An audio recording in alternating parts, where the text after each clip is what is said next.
Please subscribe Sadhguru Sai Creations.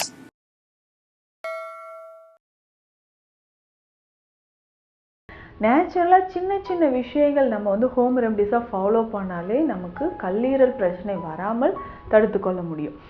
இப்போது நம்ம உடலில் நம்ம செய்யக்கூடிய தவறால் நிறைய பிரச்சனைகள் வருது. ஸோ உடல் நலத்தில் நிறைய டிசீஸ் வருதுன்ற மாதிரி கல்லீரல் சம்மந்தப்பட்ட நோய்களில் முக்கியமாக ஆல்கஹாலிக் லிவர் சிர்ஹோசிஸ் அப்படின்ற ஒரு condition.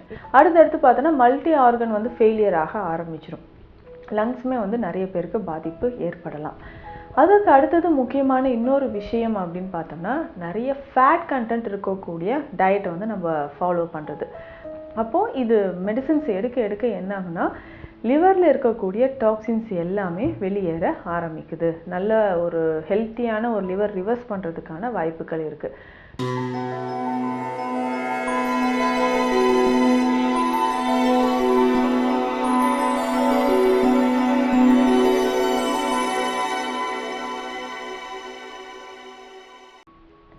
Sadhguru Sai creation viewers அனைவருக்கும் வணக்கம். நான் டாக்டர் நித்யா, சித்தா ஃபிசிஷியன்.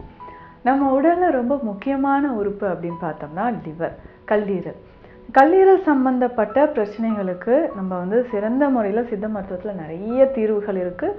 நேச்சுரலாக சின்ன சின்ன விஷயங்கள் நம்ம வந்து ஹோம் ரெமடிஸாக ஃபாலோ பண்ணாலே நமக்கு கல்லீரல் பிரச்சனை வராமல் தடுத்து கொள்ள முடியும். இப்போது நம்ம உடலில் நம்ம செய்யக்கூடிய தவறால் நிறைய பிரச்சனைகள் வருது. ஸோ உடல் நலத்தில் நிறைய டிசீஸ் வருதுன்ற மாதிரி கல்லீரல் சம்மந்தப்பட்ட நோய்களில் முக்கியமாக ஆல்கஹாலிக் லிவர் சிர்ஹோசிஸ் அப்படின்ற ஒரு கண்டிஷன், இல்லை ஆல்கஹாலிக் ஃபேட்டி லிவர் அப்படின்ற கண்டிஷன். இது பொதுவாக ஆல்கஹால் தொடர்ந்து கன்சியூம் பண்ணுற நிறைய நபர்களுக்கு இந்த பிரச்சனை ஏற்படுது. ஏன்னா நம்ம கிளினிக்கில் வந்து சொல்லுவாங்க, மேம் நான் டெய்லியுமே ஆல்கஹால் எடுத்துப்பேன், அப்போ வந்து சித்தா மெடிசன்ஸ் எடுக்கலாமா அப்படின்னு. இதனால் ஆல்கஹால் எடுத்து கல்லீரலில் பாதிப்பு ஏற்பட்டவங்களும் இருக்காங்க. பொதுவாக ஃபஸ்ட்டு ஜாயிண்டிஸ் கண்டிஷன் ஏற்படலாம். அதுக்கு அடுத்ததாக fatty liver condition, liver fibrosis condition இருக்கும். இது எல்லாம் தாண்டி நம்ம வந்து ரொம்ப க்யூர் பண்ண முடியாத அளவுக்கு ஒரு பிரச்சனை வருதுன்னா அது வந்து லிவர் சிர்ஹோசிஸ் கண்டிஷன் ஏற்படுது. லிவர் மொத்தமுமே வந்து இருக்கக்கூடிய அந்த டிஷ்யூஸ், ஃபைப்ரஸ் டிஷ்யூஸ் எல்லாமே ஒரு ஸ்கார் மாதிரி உருவாக ஆரம்பிச்சிடும். இந்த சமயத்தில் தான் லிவர் வந்து நம்ம கண்ட்ரோல் பண்ணி அதை நார்மல் லெவலுக்கு கொண்டு வரவே முடியாதுன்ற மாதிரி இருக்கும். ஆனால் இந்த லிவர் பாதிப்புக்கு உள்ளாகிறதுக்கு நம்ம டெய்லி ஆல்கஹால் எடுக்கிறது ஒரு முக்கியமான காரணமாக இருக்கும். அதே மாதிரி ஸ்மோக் பண்ணுறதும்.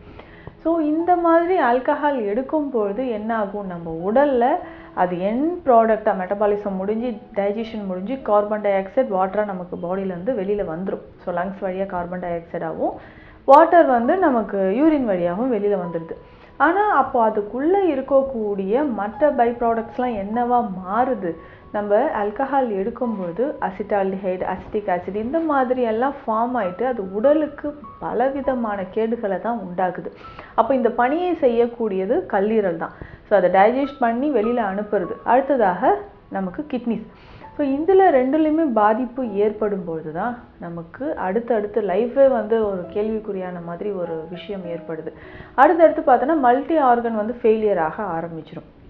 லங்ஸுமே வந்து நிறைய பேருக்கு பாதிப்பு ஏற்படலாம். அதுக்கு அடுத்தது முக்கியமான இன்னொரு விஷயம் அப்படின்னு பார்த்தோம்னா நிறைய ஃபேட் கண்டென்ட் இருக்கக்கூடிய டயட்டை வந்து நம்ம ஃபாலோ பண்ணுறது. ஃபேட் வந்து அந்த கொழுப்பு சத்து இருக்கக்கூடிய உணவுகளை நம்ம நிறைய எடுக்க என்ன ஆகும்னா நம்ம லிவரில் டாக்ஸின்ஸ் நிறைய சேர ஆரம்பிக்கும். இப்போது ஃபேட்டி லிவர்ன்ற கண்டிஷன் ஆல்கஹால் எடுக்கிறவங்களுக்கு மட்டும் இல்லை, நான் ஆல்கஹாலிக் ஃபேட்டி லிவர் கண்டிஷனும் இருக்குது. ஸோ ஆல்கஹால் கன்சியூம் பண்ணாத நபர்களுக்குமே நமக்கு என்ன ஆகுதுன்னா ஃபேட்டி லிவர் அப்படின்ற ஒரு பிரச்சனை ஏற்படுது. அப்போ இந்த ஃபேட்டி லிவர்லேருந்து நம்ம வெளியில் வரணும், லிவர் சிர்ஹோசிஸ்லேருந்து வெளியில் வரணும், லிவர் ஃபெயிலியர் இந்த பிரச்சனையிலேருந்து வரணும். அப்போ பேசிக்காக ஆரம்ப காலகட்டத்திலேயே இந்த மாதிரியான உணவுகள் எடுத்தால் நமக்கு கல்லீரல் வந்து ஆரோக்கியமாக இருக்கும். அப்படின்னா சின்ன சின்ன விஷயங்களை நம்ம ஃபாலோ பண்ணாலே போதும். இதில் முக்கியமாக பார்த்தோம்னா இப்போது சித்த மருந்துகள் எடுக்கும்போது ஆல்கஹால் எடுக்கலாமா, இந்த டவுட் நிறைய பேர் கேட்டிங்க. நம்ம என்னென்னா எந்த ஒரு நல்ல விஷயம் உள்ளே போகும்போதும் அதற்கு மாற்றாக இருக்கக்கூடிய விஷயங்களை கண்டிப்பாக செய்யக்கூடாது. சித்த மருத்துவத்துக்குமே சில ரூல்ஸ் இருக்குன்னு சொல்லலாம். அதாவது அந்த பத்திய முறைகள் அப்படின்னு சொல்லுவோம், டயட்டு. நீங்கள் வந்து புளி ரொம்ப சேர்க்காதீங்க, கிழங்கு வகைகள் வேண்டாம், அகத்திக்காய், பாவக்காய், அகத்திக்கீரை இது எல்லாமே எடுக்க வேண்டாம் அப்படின்னு நம்ம சொல்கிறோம். ஆனால் இதே மாதிரி தான் ஆல்கஹால் எடுக்கும்போதும் நம்ம சித்த மருந்துகள் சாப்பிடும்போது ஆல்கஹாலை அவாய்ட் பண்ணணும். ஸோ அப்போது இந்த கல்லீரலை நம்ம பாதுகாக்கணும் அப்படின்னு சொல்லும்பொழுது சித்தா மெடிசன்ஸ் நீங்கள் எடுக்கிறீங்க, இல்லை மூலிகை சார்ந்து எந்த மெடிசன் எடுத்தாலும் அது போயிட்டு ஹீல் பண்ணுறதுக்கான வழிமுறைகளை நம்ம ஃபாலோ பண்ணணும். அப்போது இது மெடிசன்ஸ் எடுக்க எடுக்க என்ன ஆகுனா லிவரில் இருக்கக்கூடிய டாக்ஸின்ஸ் எல்லாமே வெளியேற ஆரம்பிக்குது. நல்ல ஒரு ஹெல்த்தியான ஒரு லிவர் ரிவர்ஸ் பண்ணுறதுக்கான வாய்ப்புகள் இருக்குது.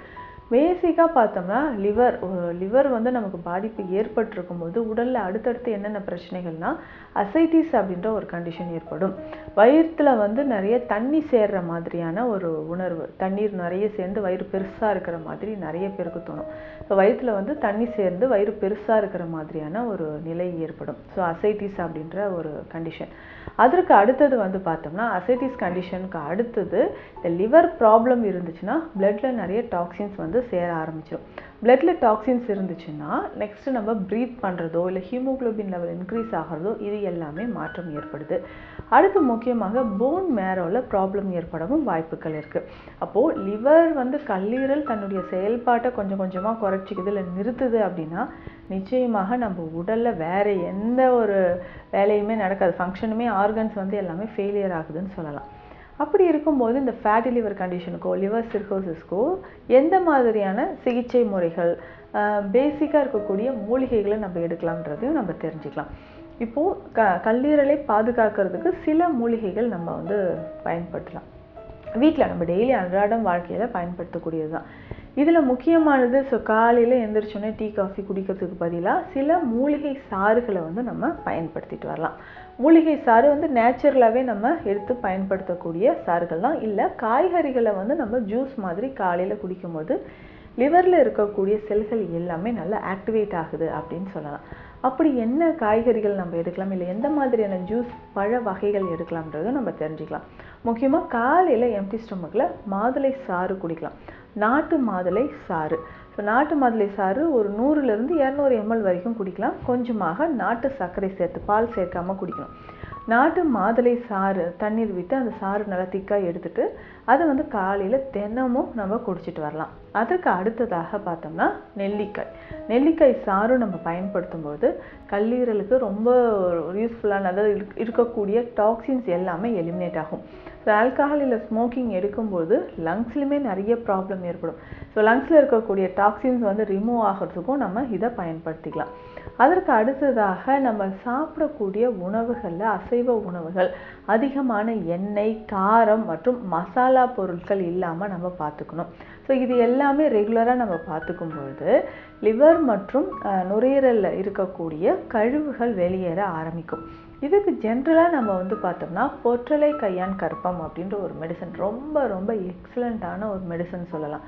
கல்லீரல் தொடர்பான எந்த பிரச்சனைகளுக்குமே இந்த கற்பம் மருந்து, இந்த பொடி மருந்து வந்து ரொம்ப ரொம்ப எக்ஸலண்ட்டான ஒரு தீர்வை தருது அப்படின்னு நம்ம சொல்லிக்கலாம். அது பேசிக்காக நம்ம என்ன பண்ணலாம் அப்படின்னு பார்த்தோம்னா இந்த கையாந்தகரை பவுடர் இருக்குது இல்லைங்களா, இந்த பவுடரை பொற்றலை கையாந்தகரை அப்படின்னு நம்ம சொல்கிறோம். இந்த கையாந்தகரை அப்படின்னு சொல்லக்கூடிய கரிசாலை தான், கரிசாலையோட இன்னொரு பெயர். இதை நம்ம நிழலில் உலர்த்தி நம்ம என்ன பண்ண போகிறோம்னா பவுடராக எடுத்து வச்சுக்கணும். இதை திரும்ப எப்படி நம்ம வந்து பாவனை செய்து நம்ம பயன்படுத்த போகிறோம் அப்படின்னா அதனோட சாறை அதுக்கு விட்டு நம்ம அரைச்சி எடுத்து வைக்கணும். அப்போ கரிசாலை சாறை அதில் விட்டு நல்லா அரைச்சி எடுத்து வச்சுக்கணும். ஸோ கரிசாலை பவுடரில் கரிசாலை சாறு விட்டு ஒரு 2-3 மணி நேரம் நல்லா அரைச்சி அதுக்கப்புறம் எடுத்து வெயிலில் வைக்கணும். திரும்பவும் அதை நல்லா உலர்ந்த பிறகு திரும்பவும் சாறு விட்டு இந்த மாதிரி 3 முறை செய்யணும். அந்த மாதிரி செஞ்சு வெயிலில் வச்சு எடுத்து திரும்பவும் நல்ல ஃபைன் பவுடராக ரெடியான பிறகு இதை கல்லீரல் தொடர்பான நோய்களுக்கு நம்ம பயன்படுத்தலாம். அப்போ கல்லீரல் நோய்கள் இருக்கும் பட்சத்தில் நம்ம இதை பயன்படுத்தணும். எப்படி பயன்படுத்த போகிறோம்னா கற்ப மருந்து உணவுக்கு முன் இதை நம்ம சாப்பிடணும். காலையிலையும் இரவு நேரத்துலையும் நம்ம வந்து இந்த பொடியை வந்து நம்ம தேனில் கலந்து சாப்பிட்டுக்கிட்டே வரணும். தேனில் கலந்தோ இல்லை வெந்நீரில் கலந்தோ சாப்பிடும்பொழுது தொடர்ந்து அந்த கல்லீரல் தொடர்பான பிரச்சனைகள் நிச்சயமாக அந்த ஃபேட்டி லிவர் எந்த கிரேடில் இருந்தாலும் சரி, கிரேட் 1, கிரேட் 2, கிரேட் 4 வரைக்கும் இருக்குது. எந்த கிரேடில் இருந்தாலும் அது சரியாவதற்கு நமக்கு இது பயன்படுது அப்படின்னு சொல்லலாம். ஸோ தொடர்ந்து இதை சாப்பிட்டுட்டே வந்துட்டு ஒரு 2 மந்த்ஸ்க்கு அப்புறம் அகைன் நம்ம ஸ்கேன் பண்ணி பார்க்கும்போது நல்லாவே ஒரு மாற்றம் தெரியும். ஆனால் அதற்கான சரியான ஒரு டயட் வந்து நம்ம ஃபாலோ பண்ணணும். ரொம்ப அதுதான் ரொம்ப முக்கியம்.